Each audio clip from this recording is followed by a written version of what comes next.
You have probably seen a lot of marketing campaigns start strong but quickly fall flat. The problem? Tracking the wrong KPIs. Yes, that's right. Most of the marketers are mainly focused on the flashy metrics like clicks and likes, but they don't always tell the full story. And because they are paying attention to the wrong numbers, these campaigns often fail to deliver real lasting results. Today, I'm going to break down the main KPIs you need to track to make sure that your campaigns are set up for success right from the beginning.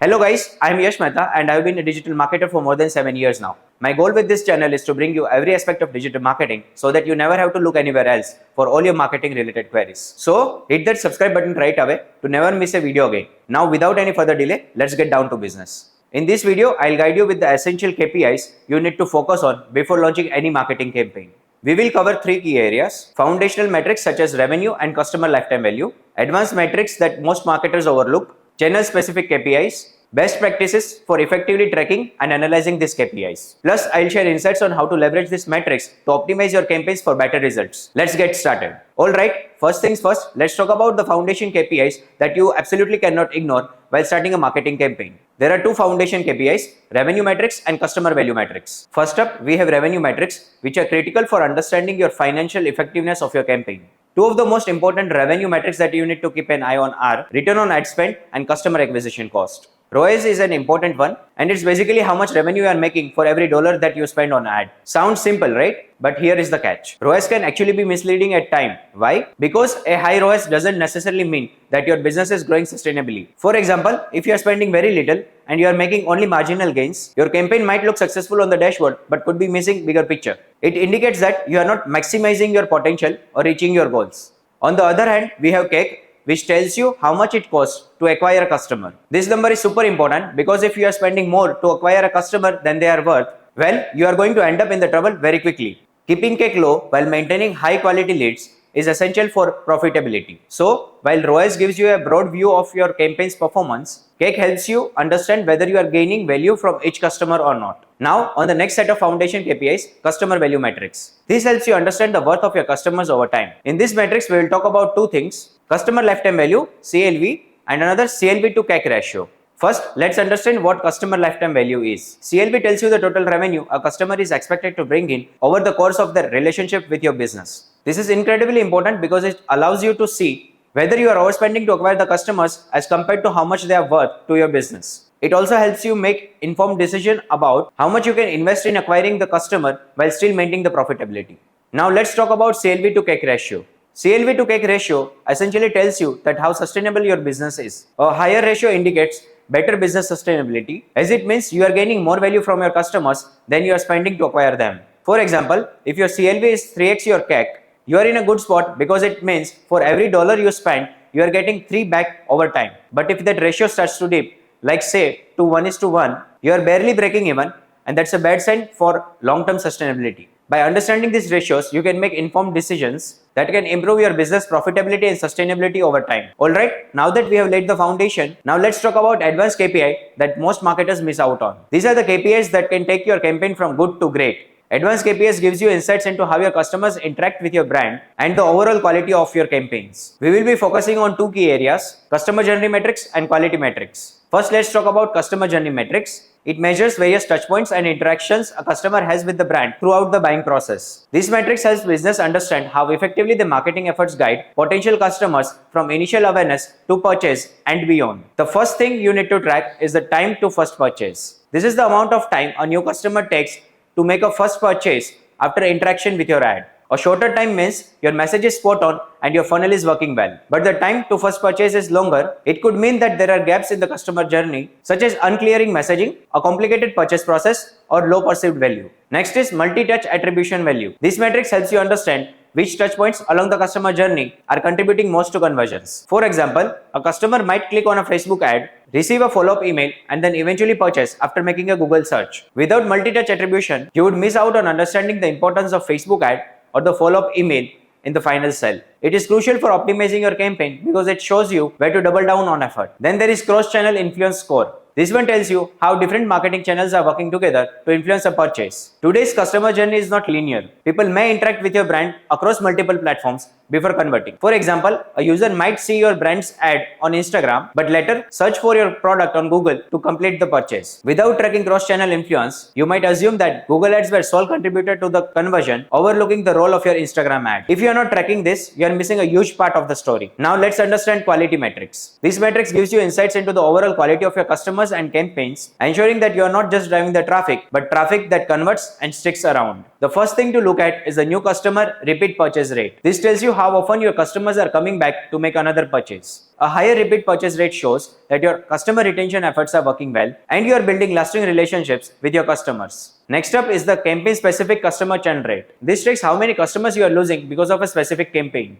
If you see a high churn rate, it's a sign that something might be off. Maybe it's your messaging, targeting, or the product itself. You need to dig deeper and reevaluate your approach if this number is higher than expected. Finally, there is the customer health score. This gives you a quick overview of how healthy your customer relationships are by combining factors like engagement, purchase frequency, and overall satisfaction. A high customer health score means that your customers are happy, engaged, and likely to stay loyal to the brand. It also serves as an early warning system. If you notice a decline in this score, it may signal potential issues that need addressing. Next, we will talk about channel specific KPIs. This provides crucial insights into performance of the different marketing channels, allowing you to tailor your strategies for maximum effectiveness. We will explore two primary key areas, paid social KPIs and paid search KPIs. Let's start with paid social KPIs. This metrics helps you evaluate the effectiveness of your social media advertising and ensure your campaigns are reaching your target audience. One key metric is to track relevant score impact on cost. A higher relevance score suggests that Meta views your ad as valuable to your customer, which can lead to a lower cost per click and improved overall performance. If your relevance score is low, it might indicate that your ad is not resonating well, potentially leading to the wasted ad spend. Next, there is the audience saturation rate. This metric suggests that how much of your target audience has seen your ad. A high saturation rate suggests that it's time to refresh your creatives to avoid audience fatigue. When viewers see the same ad repeatedly, engagement tends to decline, which can negatively impact your campaign performance. Lastly, we have the creative fatigue index. This metric helps you understand how often your audience is exposed to the same ad.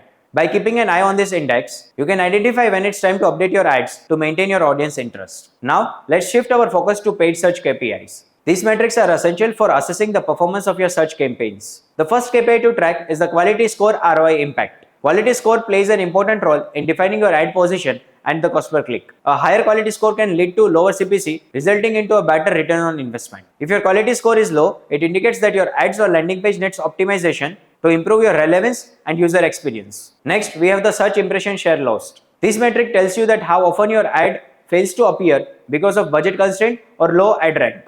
If you are losing impression share, it's time to consider increasing your bids or enhancing your ad relevance to capture more search opportunities. Finally, there is the revenue per keyword theme. This metric reveals that which keyword groups are generating more revenue, allowing you to focus your spending on high-performing keywords. By optimizing your budget around successful keywords, you can maximize your returns and can ensure your campaigns are profitable. Now that you understand the channel-specific KPIs, let's explore some hidden KPIs that can predict the campaign success. These KPIs gives you deeper insights into your market, competition, and your audience behavior. This helps you upgrade your campaigns before, during, and even after they go live. We'll break this down into two crucial categories: pre-campaign insights and mid-campaign red flags. Let's start with pre-campaign indicators. This metrics helps you prepare for success by giving you the clear picture of market landscape and potential obstacles before launching a campaign. First up is market demand saturation. This metric helps you understand whether your target market is already saturated with similar products or services. If the market is too crowded, it will be harder for your brand to stand out and you need to redefine your strategy to differentiate yourself. Next is competitor cost analysis. If your competition are heavily investing in the same audience, you will need to be strategic with your targeting and budgeting to avoid unnecessary competition. Understanding where your competitors are spending will allow you to focus on less saturated segments of your market. Then we have the audience overlap score. This tells you if your target audience across different campaigns are too similar, which can lead to ad fatigue and diminishing returns. Keeping an eye on this score will ensure that you are not oversaturating your audience with the repetitive messaging. Next up is the mid-campaign red flags. Once your campaign is live, it is essential to track certain mid-campaign warning signs to avoid wasting your ad budget. The first metric to monitor is frequency fatigue threshold. This is the point where your ads frequency gets too high and your audience starts ignoring it. When this happens, it's time to refresh your creatives or adjust your targeting to prevent engagement from dropping. Next is the audience expansion risk score. Expanding your audience is crucial for growth, but if you go too broad, You risk reaching people who aren't genuinely interested in your product, leading to wasted ad spend. By tracking this score, you can ensure that you are striking the right balance between scale and relevance. Keeping an eye on this will help you maintain your engagement throughout your campaign, can significantly enhance your campaign's overall performance, and keeps you a step ahead from your competitors. So, you might be wondering which KPIs to focus on and how to prioritize them.